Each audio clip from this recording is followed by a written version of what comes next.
Hello everybody, GamingMagic13 here. And GroupUnicorn71. And welcome back to some more Halo Infinite Versus, where last time I ended the video by facing off against Bip Bap, which was surprisingly easy, although it gave him some problems. The shock damage is a killer for Bip Bap specifically. Especially if you bring a vehicle, like I brought a Razorback, and the shock damage for that thing is insane. But my plan for my big plan for today is going to be the Armory of Reckoning. That's going to be the thing that I spend probably the most amount of time doing today. What are your big plans for today's episode? I'll probably do that too, since I'm right next to it on my way to Spartan core. So. Oh, and I guess the other question I could ask is, do you have what's it? Have you already done the Forge of Tish? Let me. That's the big one. It's like in the center of the area, south of the excavation site, west of Fob Charlie, approximately. No, I don't think I've done that yet. Okay, just wondering. Yeah, that's the 5 silo 4 repair bay one. Oh, okay. Yeah, I haven't done that yet. Alright. Yeah, so my big plan is going to be the Armory of Reckoning. Also, I don't know if you have plans to do it today, but I know we're getting close to actually doing the next proper mission in the campaign, which is the excavation site. If you do plan on doing that in this episode, or just, I guess I should say, when you eventually decide to go do that mission, let me know, because there are 2 audio logs that are missable if you don't get them, so I just want to make sure we don't miss those when we do that. Sounds good. They're not too hard to find, but just want to get that heads up so we don't make any mistakes. That almost happened in the first 2 episodes with that one banished audio log in the room with the giant blue light, or the blue beam. Yeah.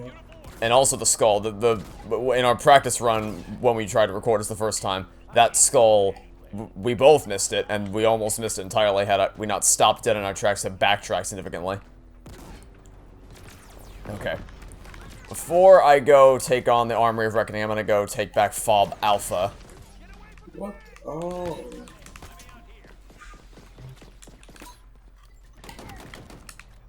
Anyone else want to mess with me? Looks like this grunt might wanna. Nope, didn't want to grab the plasma pistol. Oh my god! Grunt just threw a grenade to upend my Razorback. And it looks like he also killed 2 of my Marines with that one, so I'm gonna get some new Marines.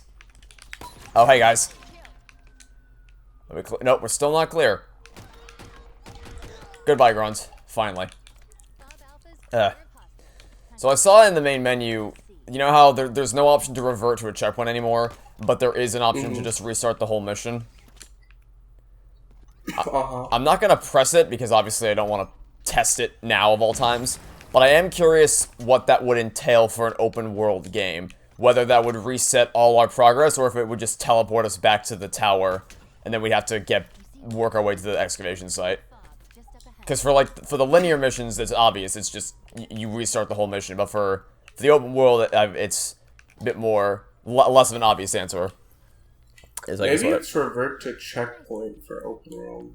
Maybe, but I wouldn't test that out. Yeah, that's not something I want to test. But excuse me, I'm dying. Sorry. That might be what that does.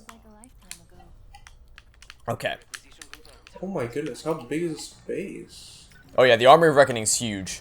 Not as big as Forge of Tish, but it is pretty. I think it's probably the second. No, probably third largest. Because Riven Gate. Did you do the Riven Gate outpost when you did your first playthrough? Might have. That's the big security checkpoint down this sort of valley area, where. Yeah, that's the one. That's probably the second biggest. The biggest one's definitely Forge of Tish. Second biggest is probably Riven Gate, and then third biggest would probably be the Armory of Reckoning. I'm not sure that. Oh, of course you have a commando. Of all the weapons, you have a commando. Skewer, Sentinel Beam. What do you have? Here, take this. Oh, what the?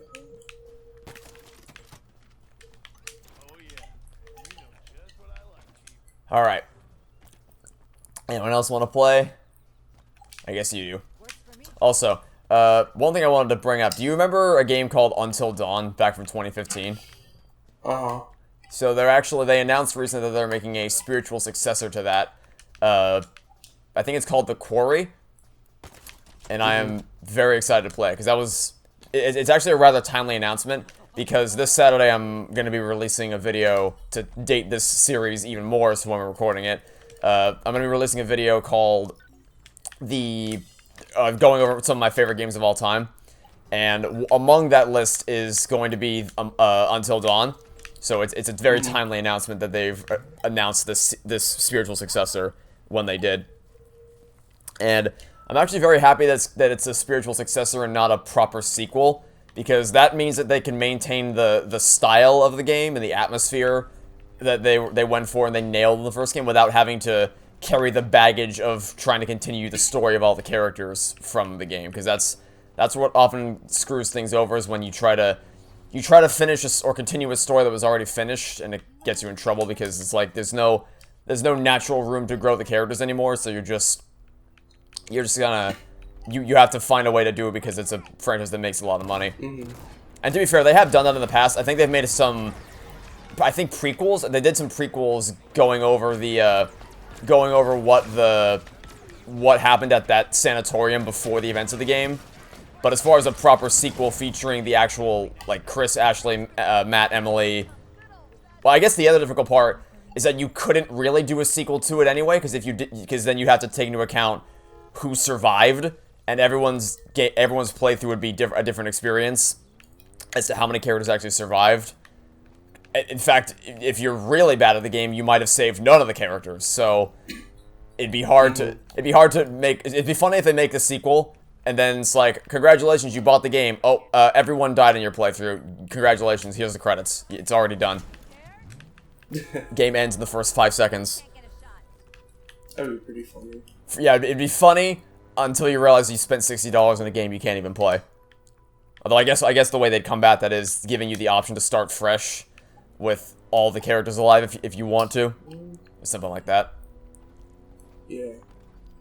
It probably, like, will give you a choice if you want to import your characters. Yeah, because that's what... Or your saves. That's what Telltale did, is it gave you the option to, if you want to, you can start with all your saves carried over, or if you want to, you can start fresh or create a decision tree that you didn't previously have for the sake of starting this new game. Stuff like that. But fortunately, we don't have to worry about that because they're not making the sequel. They're making a spiritual successor, which and by the way, I like when game companies do this, is when they announce a game right before it comes out. It's coming out in June, which is very soon, and probably even sooner when this video comes out, so it's nice. I always like it when you have very little time to wait between the game announcement and the game coming out, because man, it is painful having to wait years for game releases. Like, we both waited 6 years for a Halo Infinite to come out.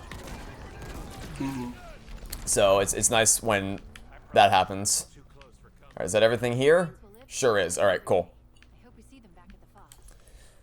I know I said my initial plan was going to be to go save some, or to go do the Army of Reckoning. I've already abandoned that quest, and now I'm just going around saving Marines. But I will do the Army. Jackal snipers are just annoying. Like, they don't show themselves until you're, like, not even focused on them. It's just annoying.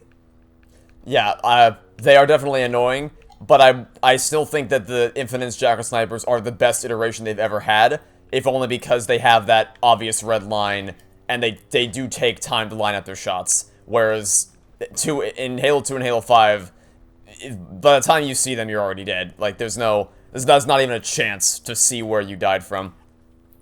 Yeah. I will say, though, the description of... But they stare at you, but you don't know they're staring at you, and then you start shooting other enemies because you don't realize they're there. And then you die. Yeah, the description of the legendary difficulty is, for fans of Jackal... Or I think it's Run Little Demon for fans of Jackal Snipers, which is a funny joke, until you actually play the game, and then it becomes significantly less funny, because then you have to actually deal with the Jackal snipers. Yeah. But it is nice that they're at least self-aware of it. That's something. But yeah, my current mission is just going around rescuing a bunch of Marine squads that pop in. And please blow up Phantom, thank you. I can't see anything. That's one thing. Explosions in this game are blinding. Like, actually blinding to look at, because when something blows up, it's just, the whole screen goes white, so you can't see anything for a few seconds. No visual. Yeah. Oh. I heard an enemy, and then I don't know where it went. Interesting. But, as for the restart mission thing, that just brings up a lot of questions in regards to how things are going to work in general for Infinite as an open world game. Like, I'm especially curious to how things are going to work for co-op. Because they've never... Just... The way this works at... Oh, there goes the Razorback.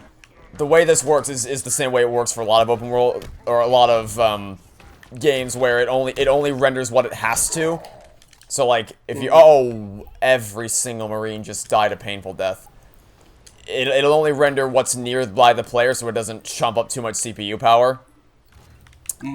But the problem there is that, like, if one player goes to one side of the map and another player goes to another side of the map, it has to pick one of those two things to render. And then, of course, how does checkpoints work? How do Spartan Core simulation works? Where is it going to be an upgrade for one Spartan or just two? Or for both characters or just one character? But the biggest question I have is whether revivals are going to be a thing in the game. Because that was a mechanic in Halo 5's co-op system where you could revive characters, or you could revive your teammates if you needed to. But obviously that's not in this because it's just the cheat for the whole game. But the revive mechanic is still in it, because if you remember when we did the multiplayer stream for the game mode called Attrition, you could revive. Yeah. So they do still have the mechanics in here, so I'm wondering if, for co-op mode specifically, they will implement the ability to revive teammates. Because I wasn't really a fan of the mechanic in Halo 5, but it's not because you had the ability to revive, it's the fact that that mechanic is persistent for both single player and co-op, meaning that if you play single player, because you always have the ability to be revived, the enemy balancing has to be artificially inflated to account for that. So if you don't have a full team of 4 players, then you're often reliant on your teammates to get you out of sticky situations, which doesn't typically end well for the most part. So it's just artificial difficulty balancing that I was never really a fan of. But if it's a thing where they make it only for co-op and not for single player, then I would be fine with having it come back. Because for a co-op centric experience, revival does make sense and it works out well in execution. But we'll have to wait and see, because unfortunately, like I mentioned previously, it's been delayed again. I mean, not again since we last spoke, but it was originally coming out Season 2 for May, and now it's not going to come out until who knows when, honestly. Okay. I'm almost done with this base. The Armory of Reckoning? Yeah. It's a little bit annoying. I'm going to head there next. But I'm still doing my Marine rescue mission. Just because I was in the mood to rescue some... I was nearby a lot of Marine squads, so I figured I'd go rescue them real quick. And once I do that, I'll go to the Armory of Reckoning. Alright, you take that. No, there's more Marines around here somewhere. There's one. I hate this. You sure you don't want to hang on to this? Also, you know Rainbow Six Extraction? That's a game I was looking forward to covering with you at some point, just to check it out and see what it was. But I'm more hesitant to do so now because... Oh, you have a battle rifle? Damn it. Okay, you take this. And then where to go? What's it?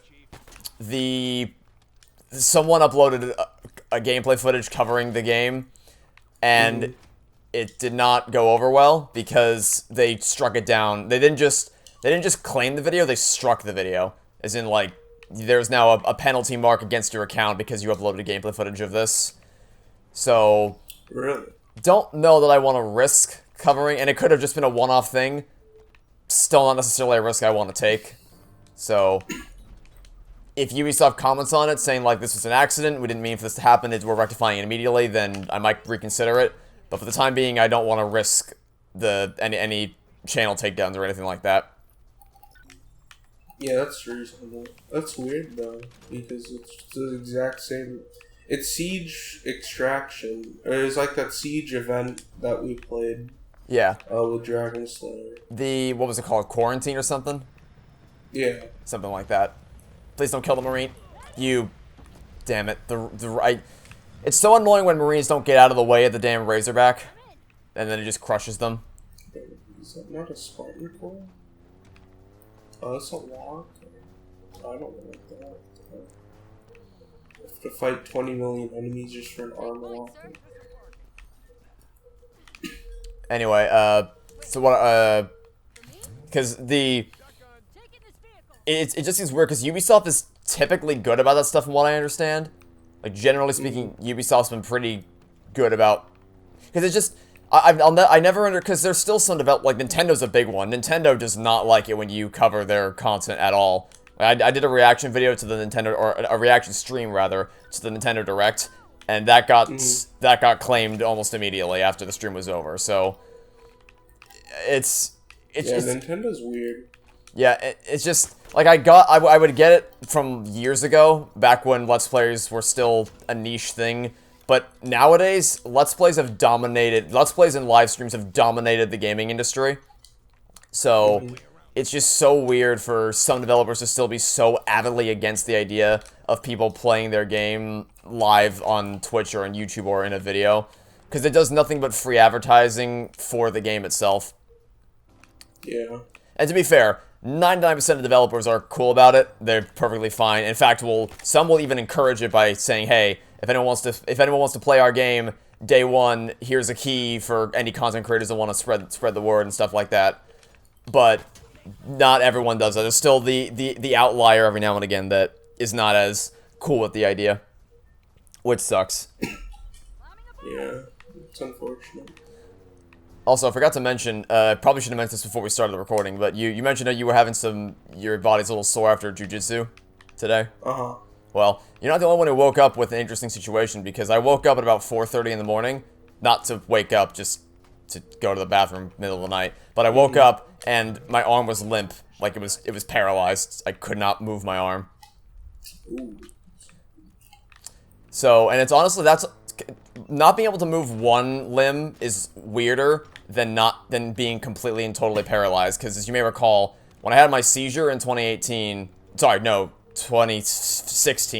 that was a scary event, because I literally couldn't move my body, and I stopped breathing for a bit, and it was a scary situation. But when you lose your control of your whole body, that's just, like, terrifying, whereas when you lose control of just my left arm, it's like, huh, that's weird. I can't move this anymore. And I literally did the thing from Toy Story 2 where Woody picks up his arm after it gets ripped, and it just plops down onto the ground next to you. I did that exact thing. And it was weird. But, you know, I mean, it's just because it's just a thing that happens when when circulation gets cut off, like you're sleeping on your arm or whatever, and circulation gets cut off to that part of the body. So it's weird in the moment, but it goes away pretty quickly. Oh, and one more thing I want to highlight real quick. One of our rules is that we don't want to skip enemy encounters, because, you know, that it's lame to run away from just run past encounters and stuff like that. But if it's a battle you've already fought and the enemies have respawned, because that's the thing with it being an open world game. If you fast travel to any of the fobs, it'll respawn the enemies. So if any of the enemies respawn, you don't have to fight it twice. Like, you don't have to fight the same battle twice. Oh, you gotta be... Okay, I just blew up. Like, a big instance of that is actually outside the command spire. There's a little banished camp set up right there, but you only have to... I'm only gonna say we have to fight that a single time, because, like, fighting it once... Oh, it spawns me back here, god damn it. You fight it once to get out of the command spire and then to make your way to the fob. and then you fight it. You have the option to fight it again when you come back to the command spire. But I'm not gonna make us fight it again, just because it'd be really silly to have to do that. So that's just a heads up. If you fight something once and then you fast travel away and come back later and they're back, there's no reason to have to fight that again. And I highlight this just because I currently just drove through an area that I already drove through because I fast traveled back to get some reinforcements from the fob. So it was something I felt worth highlighting. Anyway, back to what I was talking about. I think someone actually did because when I woke up my arm was limp. It reminded me of remember that presentation the kid did in our 8th grade business technology class about sleep paralysis? Mm-hmm. Yeah, I don't know. I think it was just a topic about the prompt was probably like what scares you most or whatever, like what are your biggest fears? I think that's what it was, or something like that. So it just reminded me of that when something along those lines. It just reminded me of that when I woke up. That class was just full of presentations, like non-stop presentation after presentation. Whether it was college research or what you want to be when you grow up, or what Disney character you most identify with, which I think was literally one of the topics one time. Pulling the trigger. I pulled the trigger twice on my skewer and it didn't fire. That's just fun. I assume you had already reloaded it? Yes. It's just a delay, I guess. It's kind of annoying though. Yeah, the skewer can be your best friend or your worst enemy sometimes. Are you using the standard skewer or the volatile skewer? Volatile. The volatile skewer... Can you call on the standard one? You can't, no. You can only call on the specialized versions of it. Yeah, I just like the skewer better than the sniper rifle. Just because it does more damage. I use the skewer... I don't necessarily think it's one over the other. I use the skewer against, like, vehicles and stuff, whereas I reserve the sniper for just infantry units. Yeah. Because the skewer, especially the volatile skewer, is deadly against stuff like the chopper and the ghost and wraith, whereas the sniper is better against, you know, brutes and elites and all that. For instance, my marines just tore... Please be 2. Yep, I gave my marines volatile skewers and they just tore 2 phantoms to shreds back to back. The sniper definitely couldn't have done that. But inversely, because you only have, like, if I go into an area and I need to snipe just a wave of infantry units or whatever, it's better because the sniper has more ammo in a single clip. It's better to use that for that situation as opposed to just the skewer. Alright, is that everything? I almost called her Cortana. Yep.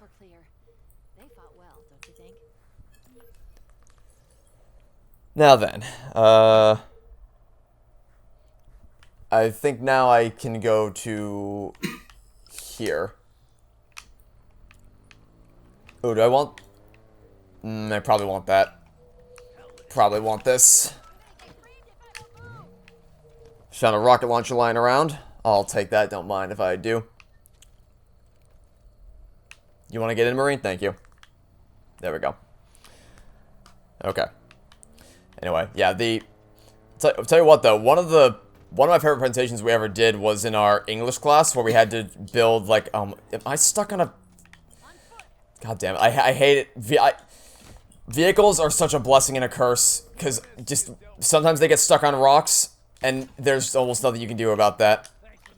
Except try to get underneath it and literally bop my head underneath this to try to get it unstuck. Is it finally free? Can I drive this now? There we go, okay. I got it unstuck. Navigating vehicles through rocky terrain is always a pain. Anyway, remember the presentation we did where we had to, because we were covering a lot of dystopian novels in class, we built, like, a dystopian society? Uh-huh. That's one thing. That for English? Yeah. Because yeah, I remember it. What we read... Anthem was one of the books we read. What was the other one? There was a second one that we read that year. That was about a dystopian side. I don't know what it was, but it was something along those lines. But a lot of people, basically, we had to build it in some capacity or, like, show some kind of visual demonstration. So a lot of people had to just draw it or do some other means to demonstrate what it would look like. Whereas we, as professional gamers, had the ability to just build it in Minecraft, and it was easy as pie. Because of that. Oh yeah, we did do that. You made a video, and I think I brought my computer in. Yeah. I'm detecting a new UNSC distress signal. Because we couldn't... Actually, oh, it was the Holocaust, right? We were reading a book on the Holocaust. I thought we read that in 7th grade, though. Because that was Night by Elie Wiesel. I was pretty sure that was a 7th grade book, though. Oh, so now I know. And that would be more of a, you know, a depiction of real life as opposed to... 8th grade was more focused on fictional dystopian society as opposed to a summation of what actually happened. But I know this because I know that we also read our sort of winter book that we read for leading up to winter break was And Then There Were None by Agatha Christie is sort of a fun, hey, let's have some fun now. This is gonna kill me now because I know we read this is actually gonna drive me insane that I can't think of it. Knowing me, I'll probably think of it tomorrow, long past it being relevant for the video. We'll have done this recording. I'll think about it in the back of my head for a while, and then randomly it'll come to me in the middle of the day doing something completely unrelated, and then it'll be like, well, thanks, brain. Could have been a bit more useful if you'd done this earlier, but it's fine. It's fine. Anyway, yeah. I think, didn't you build it on the school, like the computer that was actually in the school? I think I brought my own computer in. Or maybe you tried, but you had to work on it at home. I think I tried, but it wouldn't work. Yeah, that's I guess the other thing about it not working is that mechanically the computer was crap, but also it's kind of hard to build anything for any length of time when people in the classroom keep turning off the computer while you're working on it. Remember that? That's also true. Yeah, that was fun. My favorite because for those of you who don't know, to give you some context, our English classroom had all the classrooms had a computer in it in middle school, but what we did for in our English classroom, which is our homeroom, we convinced the teacher to let us install Minecraft on it, and the reason why is because we were using Minecraft to build, for use in our product to build the depiction of our dystopian society. So that was how we convinced the teacher to let us do it. But the problem is that I'm guessing other kids weren't a fan of that, which you'd think it would have been like a net positive, because as long as the Minecraft was on the computer, she didn't really mind if we used it just for recreational purposes. Like, if we finished our schoolwork or whatever, she'd be like, yeah, sure, you can use the computer when you're done. So, that was that. But the thing is, not everyone, they seem like, or was it that, was that just for us, whereas everyone else, because we were using it for school purposes, she didn't let us use it, or something like that? There was some reason why the other kids weren't happy with us. So when we were playing with, like, when we were on it building stuff, they would just sneak underneath the table and hit the switch on the power plug thing, which turned off power to the computer, so all our progress was lost in some instances. The moral of this long-winded story that I'm having trouble telling right now is middle schoolers suck. That's my PSA for the day. Middle schoolers suck. I'm sure you needed me to tell you that. Yeah. Middle school was a painful Everyone experience. goes through that phase in life. Yeah. You're either a dickhead or you're, like, reserved. There's really no middle ground. You're either a dickhead or you're the victim of the dickheadery. Which is, unfortunately, us for a lot of it. I mean, I'm sure that we had our moments as well, but it felt like more often than not we were just smack dab in the middle of constant drama all around us. For one reason or another. Namely, because of Gavin. And the person with who, well, she was on the channel. Ace was Gavin and Ace. Even if you didn't know who Ace was, you probably could have guessed based on, well, everything that happened. I just don't see. This is why middle school, you just shouldn't have a relationship in middle school, because nobody knows what they're doing, and you just throw someone else into the mix. So it's just really messy. If I may, I might ask you to clarify that a little bit, because I'm sure we both experience the same thing, so we both have the same stories to tell. But if you could clarify what you mean by throw someone else into the mix, I'm not quite sure what you mean by that specifically. Oh, no, like, you're what? 12, 13, 14? Yeah, 12 and trying 7th to grade. figure out who you are. And then all of a sudden, you throw someone else into the mix. Like, yeah. You throw another person in your life that you really don't need. while you're trying to figure yourself out. Yeah. No. I understand what you mean. It's not. I'm not throwing shade at you. I'm just. Oh saying, no. I didn't mean that. I was just the wording confused me a little bit because what I heard in my head was like comparing it to the real world. What actually happened with us was Ace throwing me and Gavin against each other in the situation. So that's where my brain went when I heard you say that's what it was. Just confusing wording, but that wasn't your fault. It was a weird thing. What the So, yeah, hell? that's Is that a turret? Oh, it's a turret. okay. I think I've done my Marine Squad rescues for now. So I think I should be ready to... This Indiana Squad was up. Yeah, we got that done. Got that done. And that, okay. So now I should be ready to go do that Spartan core you did, where you have to go through the 2 buildings guarded by the bunch of turrets. It's right below Fob Alpha. Yeah, I probably did the thing. Yeah. But yeah, middle school was painful for us. We honestly, I mean, as for the whole advice of don't date when you're in middle school, you tried to warn me, for what it's worth. You did try to warn me, like, this is a bad idea. I would strongly advise against doing this. But for what it's worth, despite the fact that you gave me that warning, you were still, and I decided not to listen to you, you still went above and beyond to try to help me out with my relationship whenever you got the chance. So, mark of a true friend right here, in case anyone's wondering. He actively disagreed with my principle of wanting to date in middle school, but still stuck by my guns to the ends of the earth. So, thanks for that. It was a stressful experience, that's for damn sure. Yes. It's not. Middle school is not fun. No, it's not. It was fun, but it was not fun at the same time. It's where we met, so and here's the thing, we wouldn't have met were it not for middle school, and it'll always mean something special to me for that reason alone. Additionally, we learned a lot. It may have been painful in the moment, but both of us, I think, learned a lot of valuable life lessons for going through what we went through in middle school. But it doesn't make it any less painful in the moment. That's for damn sure. So, yeah, that was... Because that's the other... I didn't agree at the time with the whole don't date in middle school thing, because obviously when you're in middle school and you're in the heat of the moment, you kind of... Your emotions take over, and all you see is just... You just see... It's hard to see past the person in front of you in middle school, for lack of a better way to phrase that. So, yeah, that's that. But looking back, middle school was a very formative time for people.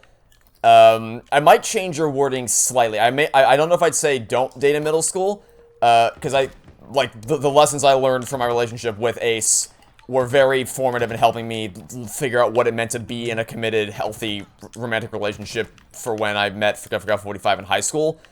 What I would change the wording to is don't expect a long-lasting relationship in middle school.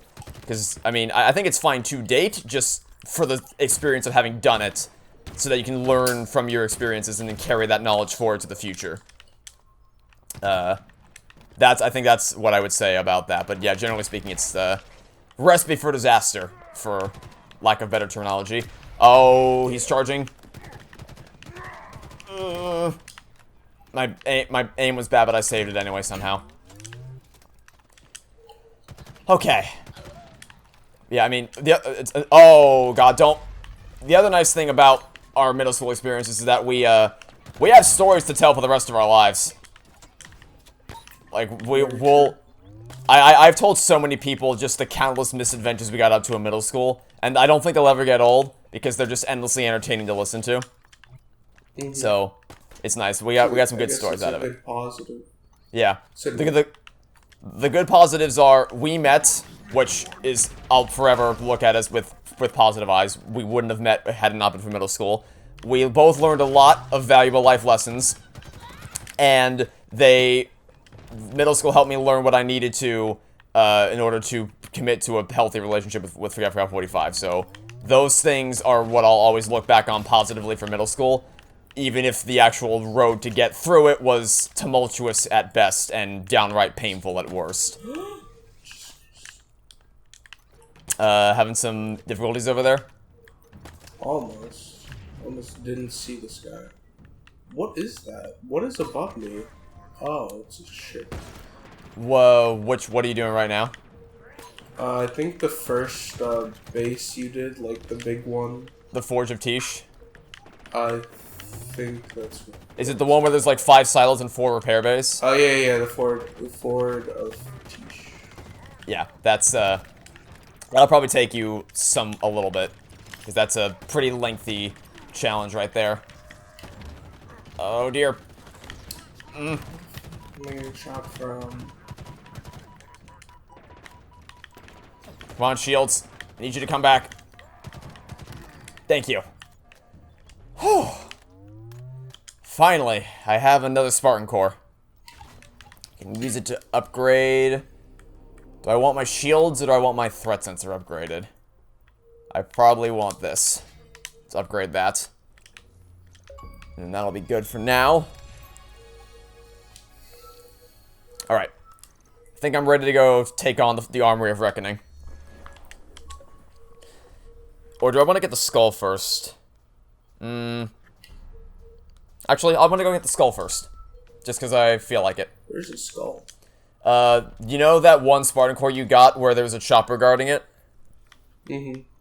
There's a parkour challenge you can do near there. Not like right next to it, but it's in the mountain beneath it that you can do. So I'm gonna go take on that challenge just because I feel like it. Because I haven't gotten any of these skulls until this point, just because I'm saving them for when I get the wasp. But this one's so near where the fob is that I figured I may as well. I got the skull on the top of the tower where you kill Chakla. Yeah, because it spawns you right there, so you just hop up.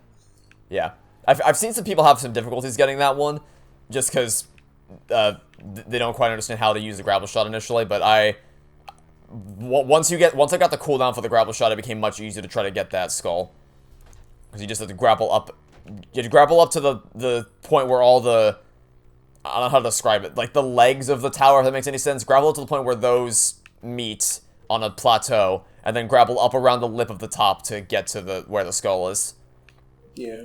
Although, interestingly, on my first playthrough, I grappled up to where that skull was, and then didn't get it, because I didn't see it. I didn't even know the skull was there. Because what I did see was the Easter egg of Craig, which I don't know if you know who that is, but Craig is the brute that was shown off in the first E3 campaign gameplay demo in 2020. Mm-hmm. That was memed into oblivion on the internet. 343 embraced that meme and then made him into... They put him in the game with like a... There's a CD that shows him off. Mm-hmm. So you can, that's a cool Easter egg that you can find. I saw, because that's what I was freaking out over was, oh my god, Craig is in the game, that's amazing. And I didn't even know there was a skull there. So, that's interesting. But yeah, I'm gonna get that afterwards, because my plan is to do a sweep of the whole area a bit later, once I get the wasp, and that's gonna be one of the stops I go to along that path. Oh, you know, that does sound like a smart idea to use the wasp thing. Yeah, I mean, it's not that big of an inconvenience, though, because it's, like, it's not that hard to grapple up there. It's just, I figured with my luck, I probably would have screwed it up in the heat of the moment, so I figured I'd play it safe and wait till I get the wasp to get that skull. Really you don't even... I mean, there's a lot of... In fact, where I'm going right now, the skull that I'm trying to get is a grapple challenge where you have to try to use the grapple to actually parkour your way around where you have to go. If that makes any... To get the skull, you have to, like, parkour your way through some obstacles. But there's a lot of stuff, like, side stuff that you have to use the grapple for. But the main missions didn't use it all that much. There's a couple instances in the first mission where you have to use it, just because it's the first mission and wants to get you used to how it works. But beyond that, it's mainly... It's in the command spire that you have to use it to like, climb up because the lift isn't working or whatever. But oh god. Let's not screw up now that I'm talking about grapple challenges, shall we? Let's not fail the first jump. That'd be cool. Thanks. Cool. Okay. Oh. Found the Doll of the Librarian. That's pretty neat. Yeah, like I mentioned yesterday, there's a bunch of plush dolls all around Zeta Halo that you can find. There's one of the Chief, there's one of Cortana's, one of the Weapon, the Arbiter, the Pilot. I think Sergeant Johnson has one. There's probably one of some of the brutes like Atriox and Escharum, and I think I just killed myself. No, I didn't. Thought I did, but I didn't. Thought I grappled myself off the edge of the map. And almost have the skull. Alright, got it. Is there a weapon here as well? There is. The sniper ammo for me. Probably didn't need to get the sniper, then I could have just waited till I got here. But will it give me more ammo? Sure won't, because I already have max ammo. Duly noted. So, oh, Grapple, you're gonna need to work with me here, buddy. Wait, can I not go any higher? Excuse me, game.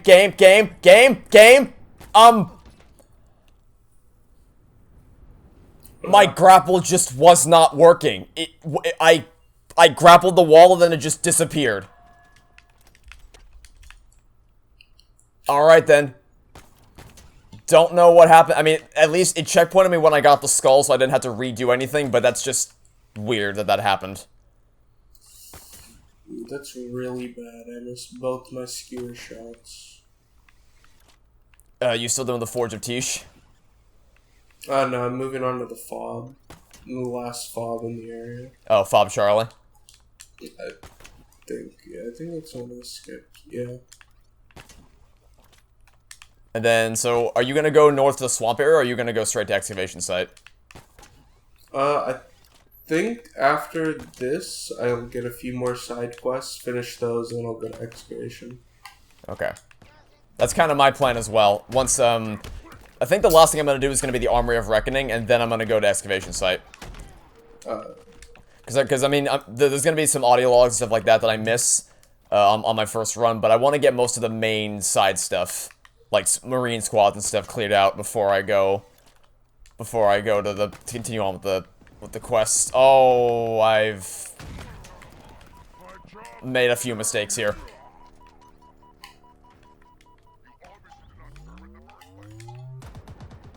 What grenades do I have? I have plasma grenades, okay. Take those, please. Nope, damn it, okay. I almost did that first try. If I had grappled correctly, I would have done that first try. Damn it. That's frustrating. Oh my god, I forgot this checkpoint is so horrible. Oh my god, it's the checkpoint for the Spartan Core you did where there's a chopper guarding it and then the checkpoint puts you at the bottom of the mountain. Oh yeah, that's really annoying. I hate this. Really annoying. It's what I talked about in our last recording session, where in a game that's usually so good with giving you really good checkpoints, it stings even worse when it gives you a crap one, especially one that's this egregiously terrible. Because it just does not, it takes so long to reclimb this mountain. Even with the grapple, it takes a mighty long time. Okay.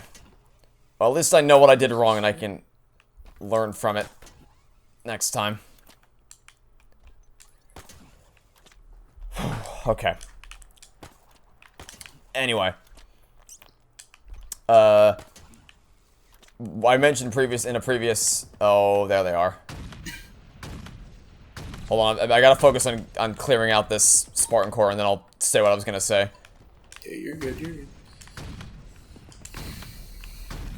Okay, that's the scrap cannon guy's dead. Now where's the...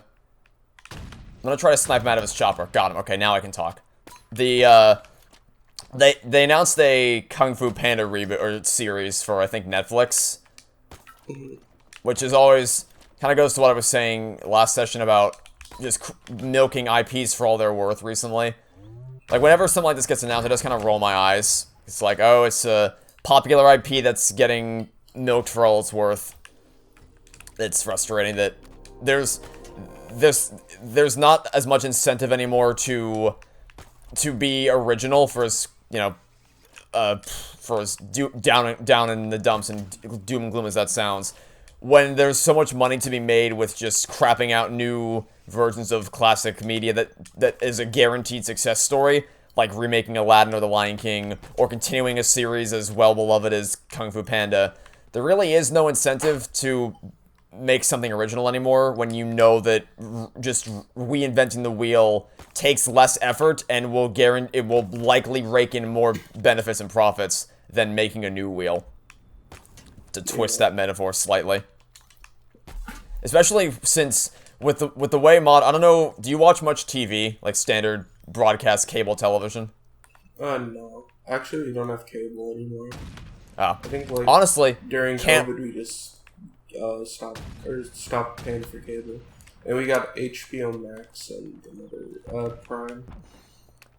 I honestly can't blame you, because what I was going to say is that with how prevalent streaming services are in the kind of episodic format that a lot of those series follow, they're almost becoming obsolete, for lack of a better term, because TV shows are never given a chance anymore. Like, a lot of the classic sitcoms of the 80s and 90s would never have made it today, because they never would have made it, never would have been given a shot. Like, Seinfeld, for instance, notoriously did not perform very well for its first 4 seasons. It wasn't until I think the turning point was when Cheers ended and Seinfeld got moved to a different time slot. That's when people started to really take notice of the show. So, but Seinfeld is regarded by many as one of the greatest sitcoms ever made. But its first 3.5 seasons were not, I mean, they weren't bad. They were still really great seasons. It's not that they were bad in the beginning, it's that it didn't get the attention it deserved in the beginning. So, what often happens with stuff like that is that they start out rough because it takes time for those series to kind of find their audience. But once they find it, it balloons and becomes this massive success. That would never happen nowadays, because nowadays, if your show doesn't blow up and get insane numbers immediately, it's never making it past the first season, which honestly sucks, because there's so many creative, independent TV shows that get made that never see the light of day beyond the first season because the executives have no faith in its longevity, which I get from a business perspective. You want to invest in things that you think are going to succeed in the long run, but history has proven that shows that don't perform well initially just take time to find their audience, because it's like it's impossible for a show to, it's like, well, they compare to shows of the past and longer running shows that have had the time to find their audience, that got grandfathered into the system, where they don't have to adhere to the same rules that most shows do, where it's like you have 3 episodes or else you're done. And hell, a lot, like, for a lot of the older TV shows, you were at least guaranteed a season. No matter how poorly it did, you were at least guaranteed a full first season of your show. Nowadays, they don't even get that far. They'll get a few episodes in before they just decide, nah, we're done. We're not gonna carry this forward anymore. These Marines aren't dying today. And it's just I guess it was just a long-winded rant, but that was just me going on a tangent about how I'm very displeased with the current state of modern television. And I don't blame streaming services, because there's a lot of, that sounds like I have it out for them, because there are genuinely a lot of great shows on streaming services. In fact, some of my favorite shows of all time are on platforms like Netflix and Disney Plus and Amazon Prime and HBO Max and things like that. Should we go check out the dig? But it's certainly, I think it certainly plays a significant role in it that this sort of modern format of storytelling for a television format has taken over somewhat. If that makes any sense at all, I don't know. I could just be rambling with no semblance of logic, but that's sort of the summation of my thoughts on the matter. Yeah. Also, the weapon just reminded me to go check out the excavation site again. It's like, yep, I know, I'll get there eventually, but this is for an open world game, they really don't want you to do any of the side stuff if you go by Cortana's, or I call her Cortana again, my god. Because it's so easy to. You're so used to hearing Jen Taylor's voice in your headset, and you immediately think, oh, it's Cortana. And I don't really feel, maybe guilt's the wrong word, but I don't really feel bad about calling her Cortana, because I'm extremely confident when I say that I'm pretty sure the intent of the campaign is that she because they aren't really explicit with it. Like, they don't outright come and say, hey, she's Cortana now. but I think it's also very heavily implied with her taking Cortana's, or at least being implied to take Cortana's name at the end of the game. That combined with the whole floating through the dust and echoes and becoming more and more like Cortana with her, maybe not personality, although I do think she becomes more... That's one thing that I noticed that I don't think a lot of people talk about. My bad. Bless you. Is that... Did you notice how the longer the game goes on, the more... This sounds derogatory. I don't mean it to sound like this. But sassy as the game goes on. Especially, like, in the final mission where she says... She's trying to open a portal between here and someone else in the ring, and then Chief asks where. And she says, "You deal with her and I'll find out." And she has a lot more lines like that. It kind of seems like the longer the game goes on, the more her personality is sort of bending to what Cortana has been known to be for years. So I'm extremely confident in saying that the intent was that by the end of the game, she becomes Cortana in both a spiritual and literal sense. So I don't necessarily think I'm misnaming her when I say it, but technically at this point in the campaign, she hasn't become that yet, so she is still regarded as the weapon at this point in the story. Which is annoying because... Man, is that not an easy name to say in the heat of the moment. Like, Cortana just has such a nice ring to it, but you don't really find me saying... It's not quite as roll off the tongue to say the weapon in the heat of the comment. Which I guess is kind of the point, because it makes you want a proper official name for her by the end. Which we haven't technically got yet. They haven't confirmed that is going to be the... Oh god, the Plasma Turrets and the Phantom are so frustrating. Ugh. So what are you mopping up right now? HVT Brute. What was his... I think I know the one you're talking about. Or whatever. Valkyris? Valkyris, there we go. Yeah. I'm terrible with pronunciations.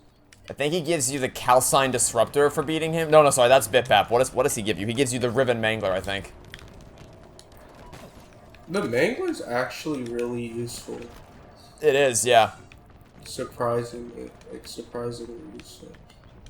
I know you have your distaste for it for multiplayer, but if you use it in campaign, it is a beast. Do not underestimate the power of the Mangler. Oh god. Where did this guy come from?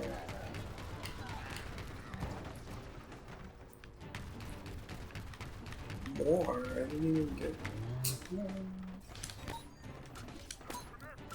Man, what the hell? Get over here.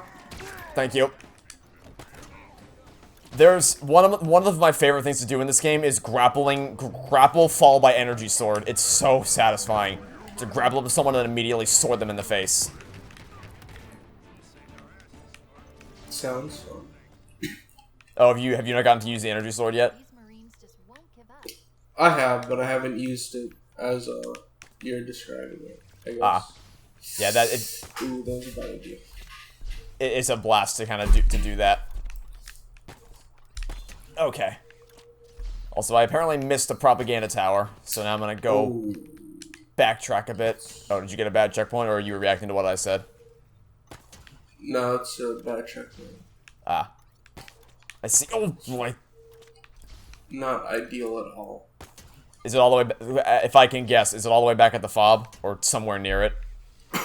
No, I killed most of the enemies, but new ones dropped in, and then like 2 elites had a Ravager. I hid behind a rock, and I died. Man, if we weren't racing, I would love to just stop and admire the scenery. This game is just gorgeous to look at. Yeah. I'm playing in performance mode, but whenever I turned on like the quality mode, it looked amazing. Yeah, it's a gorgeous game. Especially, like I said, my favorite times of day are sunset and sunrise because I just love the hue that is glinted off all the environmental objects. Relax, man. Relax. I'm chilling, bro. Another propaganda tower down. Okay. Admittedly, I went on a bit of an an order I didn't intend to. I kind of went off because I had a plan for what order I'd do things in this episode. I kind of didn't follow that plan at all, which tends to happen when you, because like I guess that's just a compliment to the game that it's so easy to get lost in the world of Zeta Halo that you just end up wandering around doing things in whatever order you want. I didn't plan on coming to like the northern part of the map with the swamp area until last, but I ended up, turns out I've come here first, or not first, but my plan for the video was to do the Armory of Reckoning first before anything else, and now I've not done it. I've not even come near it yet. It's probably gonna be the last thing I do. Most of it is encrypted. Also, I just scanned my first Forerunner artifact. I was able to figure out one I've scanned, like, I think 2 by now. There's Probably one next to the squad. The, Fox, or the whatever squad it's called. Fob Charlie, Marine near, squad. like, near there. Mm-hmm. Yeah. And there's also 2 in the first island. I don't know if you got those. I probably missed those. Uh-oh.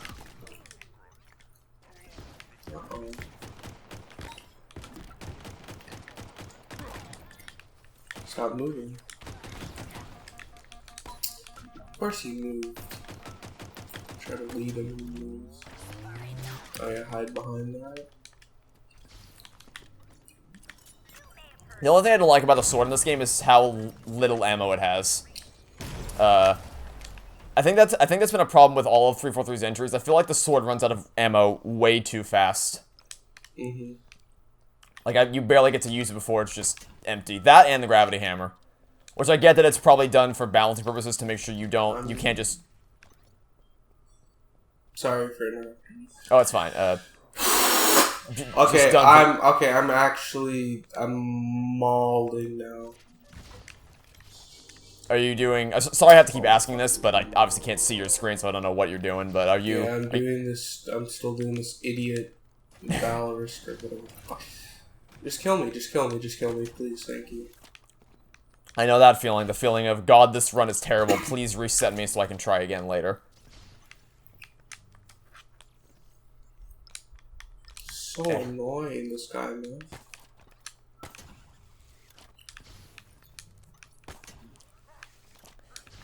I think the HVT that's... Oh, I didn't plan this at all!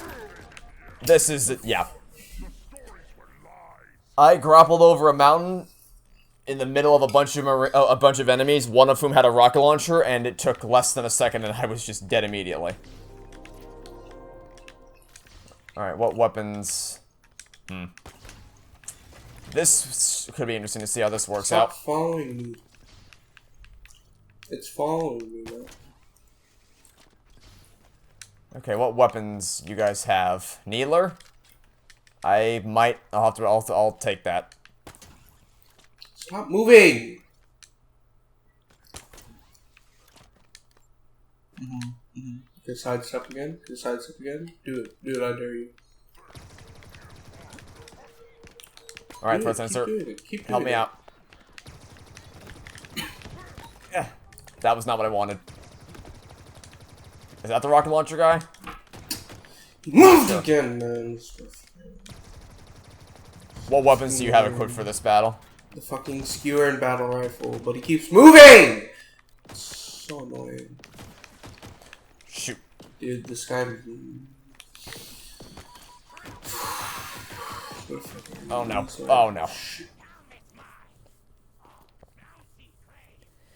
Yeah, it might be a bit too late to change your loadout, but I would advise this... Do you have the sniper unlocked to the fob yet? Yeah, I don't know. Yeah, if you do, I would advise that. Just because it's if you find it because he keeps moving, it's harder to lead your shots. I would advise switching to that if you want to try that out.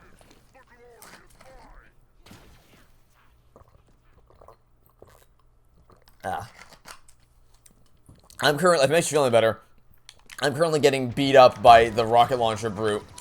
It's guarding the swamp on the top of the map, and his jackal companions that have the disruptors that are just shred my shield. Starting to think I should have upgraded my shield instead of the threat sensor. Weapons, man. Where are the weapons? What's up? What?